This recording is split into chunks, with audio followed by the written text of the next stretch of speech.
What's up, peeps? Nick Battle, aka NinosCorner, man. First off, go give me a subscribe on this YouTube channel. And if you're listening to podcasts, go give me a 5-star comment, 5-star like, 5-star review so I can keep this content coming to you guys. But first off, man, I've been hearing a lot of chatter about how Texas did Mike Stoops when it comes to hiring him for the linebacker position coach here at Texas, or not hiring him.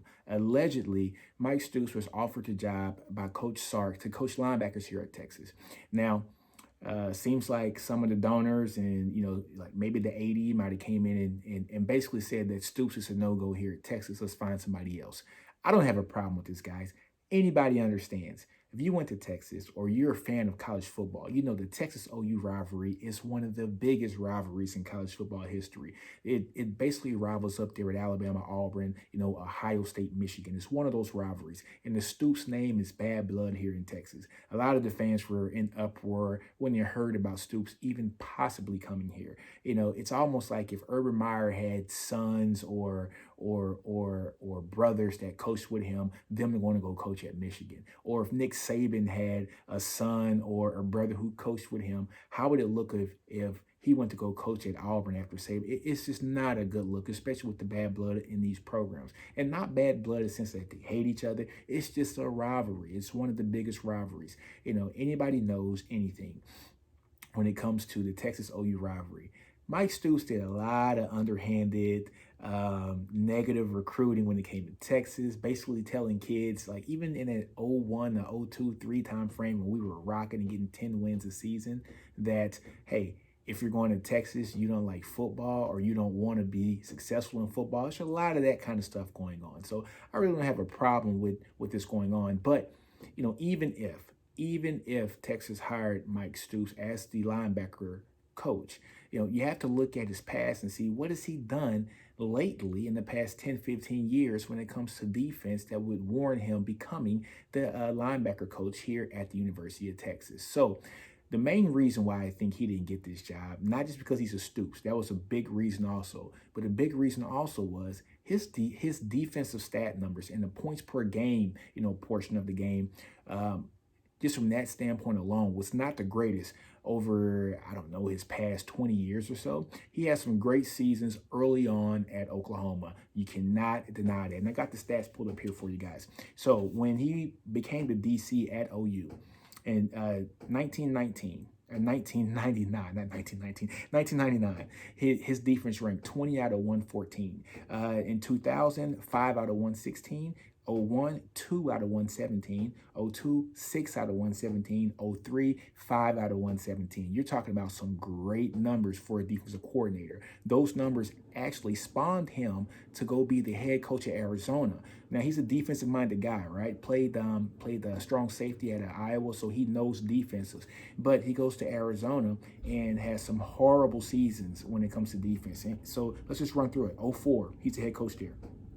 56 out of 120, 05, 64 out of 120, 06, 35 out of 119, 07, 60 out of 120, 08, 33 out of 120, 09, 53 out of 120, 2010, 41 out of 120, 2011, 107 out of 120. This is a defensive-minded coach with those putrid numbers when it comes to defensive points per game, which is the metric that you need in the Big 12. I'll let you get yards all day long, but it's what you do and in between the 20s. If I can limit you to field goals or no points or turnovers, sign of a great defense. You can run up and down between 20 and 20, but when it gets tight between the 20-yard line and the goal line, that's when I need that defense to step up. And he did that. I'm not gonna lie, from 1999 to 03, he did that. But from 2004 on, was not the same coach. So he ends up leaving Arizona or gets fired, whatever, and then goes back to Oklahoma to be the co-defensive coordinator with his brother. All right.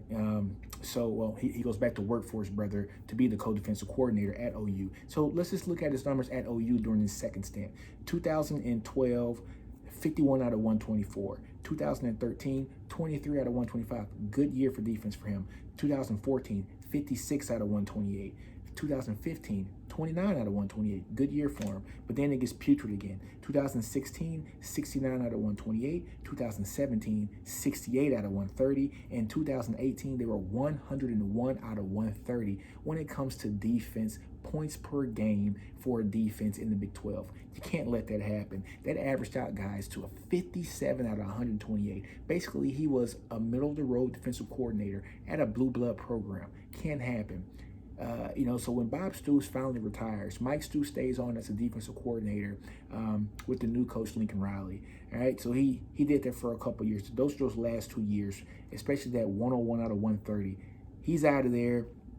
Lincoln Riley's next 2 years after he hires, if I'm not mistaken, Alex Grinch, who's really turned that defense around. 2019, they went 64 out of 127. So they jumped up 27 points in 1 year in points per game. And then down in 2020, that defense was 29 out of 127. So you see the trend. When Stoops was there from 2012 to 2018, the defense got worse pretty much every year, culminating in a 101 out of 130 teams when it comes to points per game. The 2 years Grinch was there, it goes down. It goes down 27 spots the first year he's there, and then actually goes down 35 points down to 29 out of 127 in this last year. So you see the trend going down. So not only do I didn't like the initial announcing of the hire, because I just don't think his defenses were worth pretty much anything when he was a DC post his first stint at Oklahoma. But also, Mike Stoops has never coached linebackers. I take that back. He coached linebackers one time, and I think that was in like 1991 or 93 or something like that. So it's been a while since he's coached linebackers. So hasn't been well versed in that area. He's always either coached defensive backs or just what's the DC as a whole. So in saying that, guys, we have to understand, we gave the Texas brass a lot of hell, and these previous coaches a lot of hell for having comfort hires. And what I mean by comfort hires is them bringing their guys in that really weren't qualified for this job, and they haven't done that level of job in years, or a good level at that job in years. They brought comfort hires. You can see with Tom Herman bringing in Todd Orlando and pretty much his whole staff from Houston. We saw that with Charlie Strong bringing in his whole staff from Louisville. Those guys should have never been here at Texas. Sark assembled a great staff, guys, a great staff. And now he wanted to hire basically Mike Stoops. That was a comfort hire for him because he knew him. Hey, we can't get mad at the Texas brass for not jumping in the last two coaching 10 years when they hired their comfort hires, but when they hire a guy who shouldn't be here in the first place, when Sark hires a guy or says that he's going to hire a guy, they jump in and say that guy is a comfort hire, he's a Stoops, we're not bringing him in. You can't have it both ways. So I think actually Texas got the better out of the two when they did not hire Mike Stoops and got Jeff Choate, head coach out of Montana State. I think he's a rainmaker when it comes to coaching, guys. He was one of those guys, and I did this in a previous episode. He coached defensive linemen for Washington. He coached at Boise State, and he has a working relationship with Coach PK. So I think this is going to be a better marriage between Choate and Coach PK when it comes to the defensive side of the ball, especially the linebackers, because when he coached the defensive line at Washington, basically, he coached a bunch of those guys on the outside, which are basically outside linebackers / defensive ends, and they got a bunch of sacks. Some of the most sacks that any of those guys had in their career. You look at just on the defensive line side of the house, Danny Shelton, he had his best season underneath Choate. I forgot the guy's name. He was a second-round pick for the Saints. He had like 19 sacks. He had his best season underneath Choate, and he just really cultivated the talent that they had there at Washington. Here at Texas, he's going to have better talent to work with. So I like the Jeff Choate hire better than Mike Stoops. And hey, it is what it is. So leave me a comment. What do you guys think? Did Texas handle this right when it came to getting rid of Mike Stoops or not bringing him on board? Just give me a yes or no down there in the comments, guys. But on that note, guys, I am done for this day. Like I always say in all of my podcasts, guys, and my YouTube channels, I always say, do you guys. Don't be afraid to fail. Outgrow your environment. Understand your brilliance, man.